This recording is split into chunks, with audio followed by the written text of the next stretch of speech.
자, 여러분 테마 14번. 자, 우리 부동산 세법 핵심 테마 14번째 마지막입니다. 여러분, 자, 그동안 수강하시느라 고생 많으셨고요. 자, 여러분께 큰 도움이 되리라 믿습니다. 적지 않은 도움이 되리라 믿고요. 여러분 중요한 내용들을 잘 계속 이어서 보시고 마지막까지 함께 하시고요. 양도소득세 납세 절차 및 비과세인데 이것은 시험에서 굉장히 중요한 내용들입니다. 시험에 거의 매년 출제되는 중요한 내용들이니까 잘 보셔야 되겠습니다. 양도소득세는 납세무자가 세금 계산해서 계산된 세금을 신고하고 납부합니다. 그럴 때 양도세는 예정신고 납부라는 것과 확정신고 납부라는 것이 있습니다. 먼저 예정신고 납부라는 것은 일단 양도 차익이 없거나 양도 차손이 발생한 때도 예정신고해야 합니다.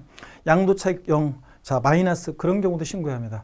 양도 차익이 없거나 양도 차손이 발생한 경우에는 예정신고하지 아니한다, 할 필요 없다, 생략할 수 있다, 다 틀립니다. 반드시 해야 합니다.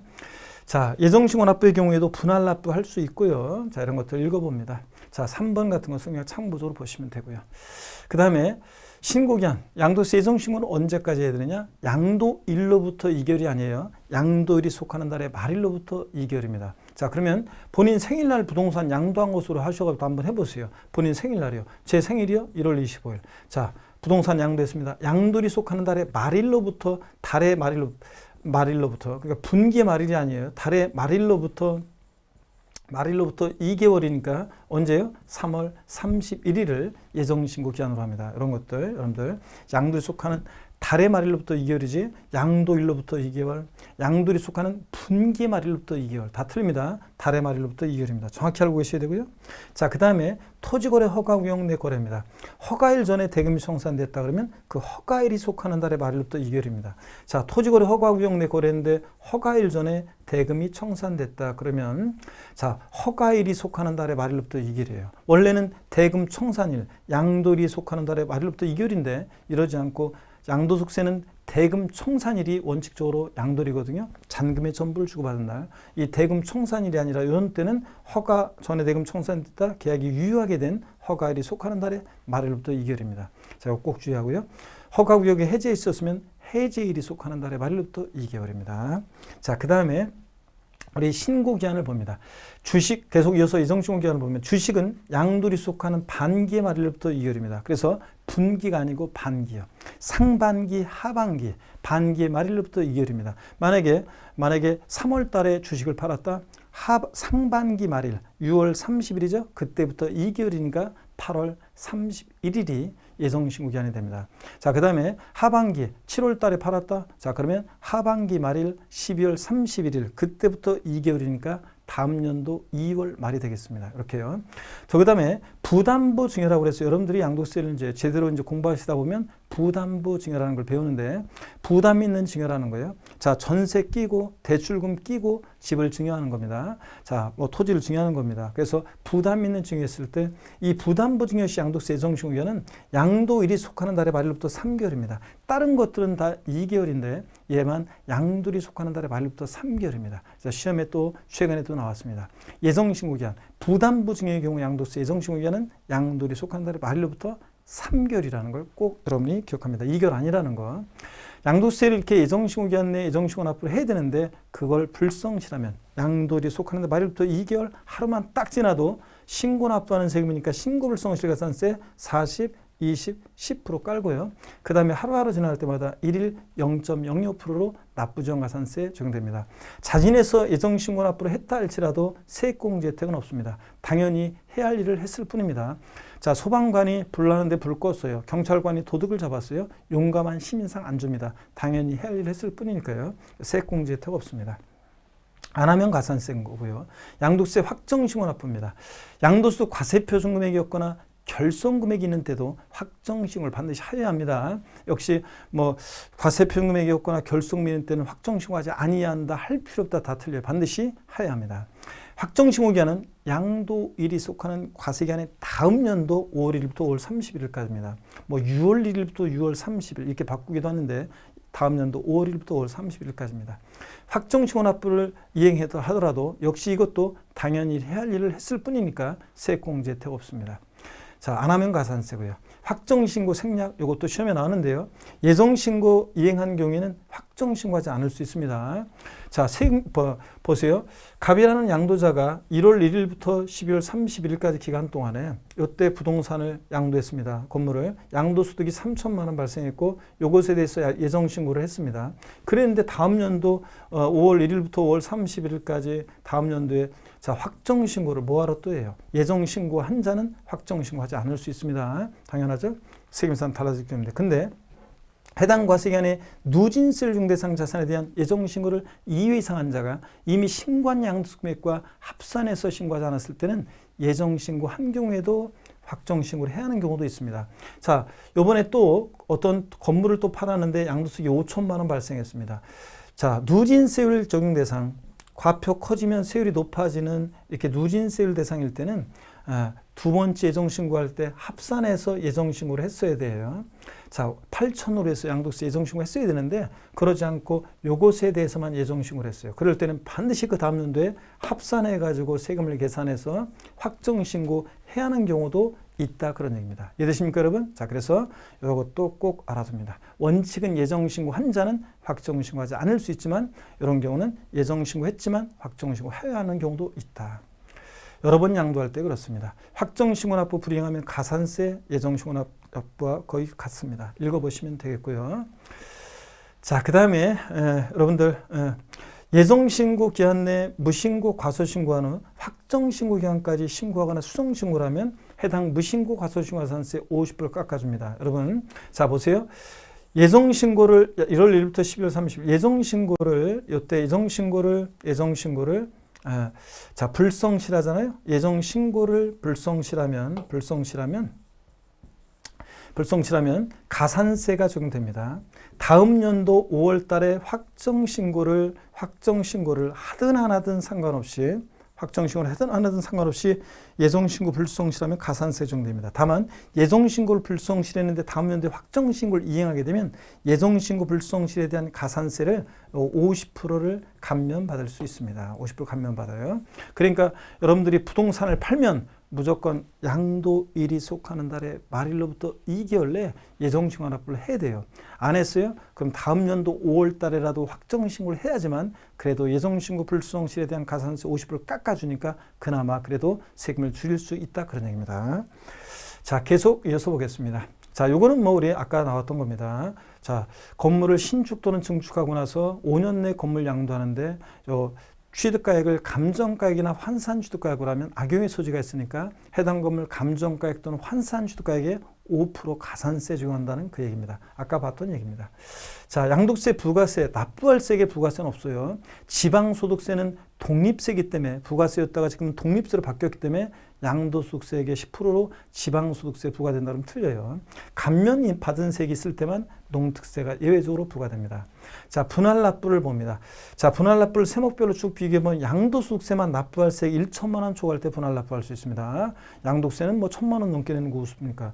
재산세나 종부세는 250만 원 초과할 때 할 수 있고요. 제가 물어봅니다. 수강생들한테. 자, 여러분, 자, 우리 집은 재산세 250만 원 넘게 내는 분이 계시면 오프라인에서 강의할 때요. 손들지 말고 링크 보내주세요. 그러면 저 되게 없어요. 별로. 자, 그래서 이런 겁니다. 근데 제가 예전에 강의할 때 어떤 500만 원일 때, 이게 500일 때, 우리 집은 자, 재산세 500만 원 넘게 내는 분 윙크를 했더니 없어가지고 제가 강의하려고 했더니 교탁 바로 앞에 앉아놓고 사장님이 해서 딱 봤더니 이렇게 윙크한 분도 계셨지만 250만 원 초과로 바뀌었습니다. 지금 전부 다. 자, 양도세만 1,000만 원 초과할 때, 분납기간 재산세, 자, 양도세는 납부한 기간, 분납기간, 납부기간 지나서 2개월인데, 자, 종합부동산세만 6개월이고요. 이런 것들 주의하고. 자, 이런 것들 아까 처리 기준은 다 말씀드렸고요. 재산세, 종부세는. 양도소득세, 납부할 세액 1천만 원 초과할 때 할 수 있으니까 처리 기준은 배예요. 2천 이하, 2천 초과로 나눠서 2천만 원 이하일 때는 1,000만 원 초과하는 금액을 분할 납부. 그러니까 이 말은 납기내는 최소한 1,000 깔고, 자, 만약에 1,000 납부할 세액 양도세 1,400이다. 납기내 최소한 1,000 깔고 나머지 금액 분할 납부니까 최대 분납가는 금액은 400입니다. 그래서 2천만 원 이하일 때는 1,000 깔고 나머지입니다. 그래서 양도세 납부할 세액이 1,600이면 최대 분할 납부 가는 금액은 600입니다. 자, 1,000 깔고 나머지요. 이런 식으로. 1,800이면 최대 분납 가는 금액 800이고요. 2천만 원 초과할 때는 50% 이하 금액이니까 양도세 납부할 세액이 3,600만 원이면 최대 분납 가는 금액 얼마입니까? 3,600일 때.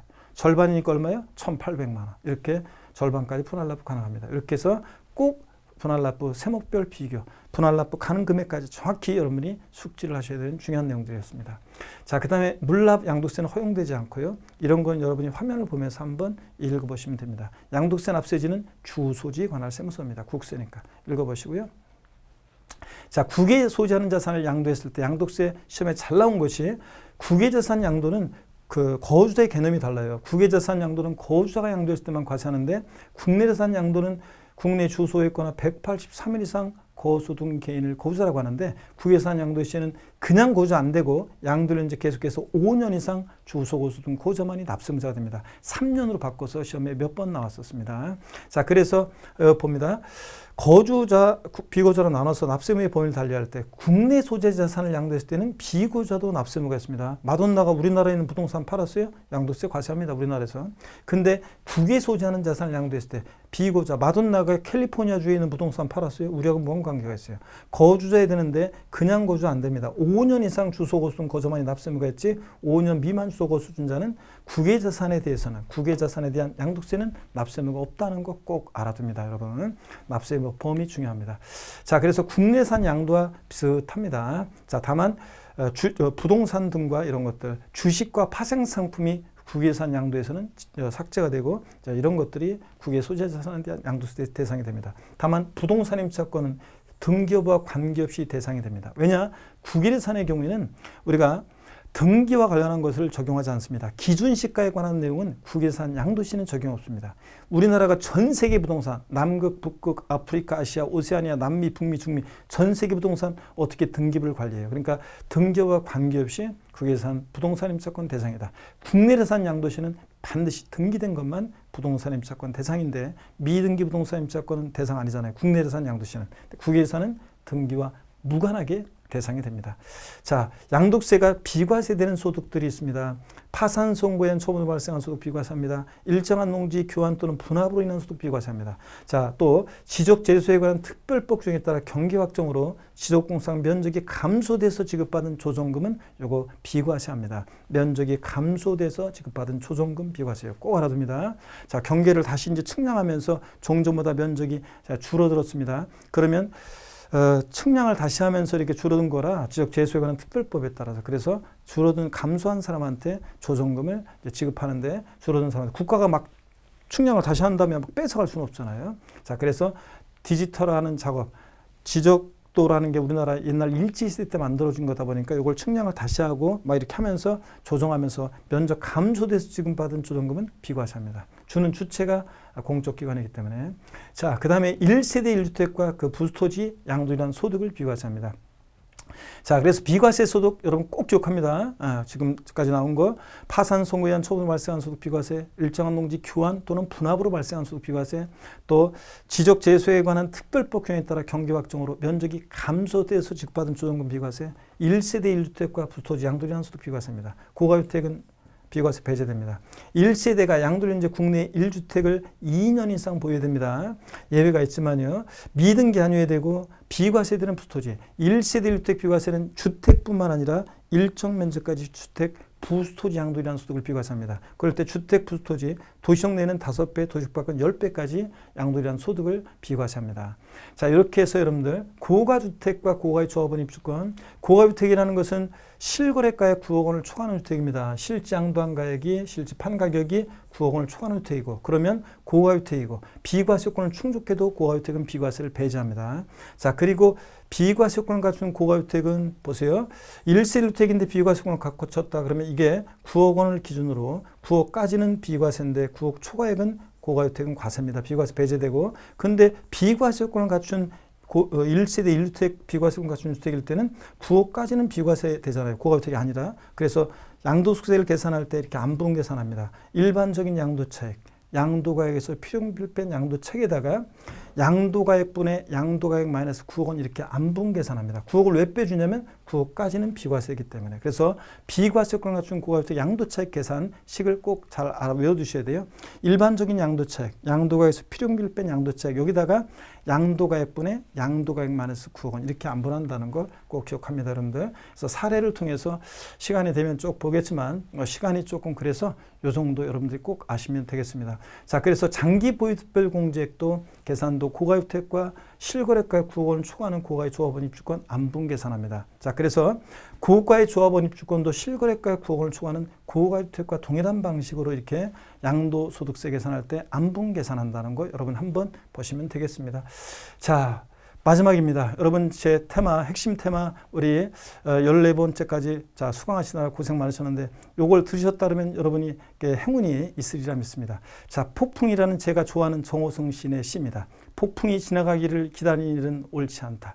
폭풍을 두려워하며 폭풍을 바라보는 일은 더욱 옳지 않다. 스스로 폭풍이 되어 머리를 뚫고 하늘을 뒤흔드는 저 나무 한 그루를 보라.